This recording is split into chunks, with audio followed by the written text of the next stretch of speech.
Nasagip ang isang OFW sa Hong Kong na nakitang sinasaktan ng kanyang employer. Ang nahulikam na insidente sa pagtutok ni Jonathan Andal.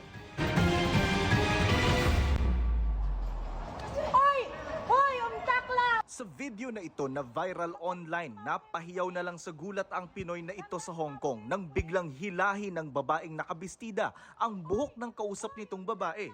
Ang biktima, isang OFW sa Hong Kong. Buti na lang dito yung mga pulis talaga is ang bilis ng response. Tumawag kasi si kabayan. Agad dumating ang mga pulis at kinausap ang OFW.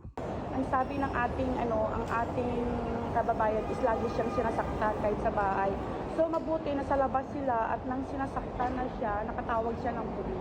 Hindi muna pinangalanan ng OWA ang OFW na ayon kay Hong Kong Labor Attaché Attorney Cesar Chavez ay taga Bulacan. Nakalabas na ng ospital ang OFW at tumutuloy muna ngayon sa temporary shelter ng Migrants Workers Office doon. Sabi ni OWA Administrator Patricia Yvonne Kaunan, bineberipika na nila ang impormasyon na ang nanakit sa OFW ay ang alaga nitong meron umanong mental health condition. Sabi ni Kaunan, hawak na ng Hong Kong Police ang kaso. May abogado ng tumutulong sa OFW para masampahan ng reklamo ang employer. Of course, there's physical assault, but we're also looking at physical abuse also is a ground for breach of contract, no? Under naman the labor laws of Hong Kong. Aalamin pa raw ng OWA sa OFW kung gusto ba niyang umuwi ng Pilipinas o patuloy na magtrabaho sa Hong Kong. Panawagan din sa ating mga kababayan na pag may ganitong nangyari sa kanila, nandito ang Philippine government, nandito ang OWA para tumulong sa kanila.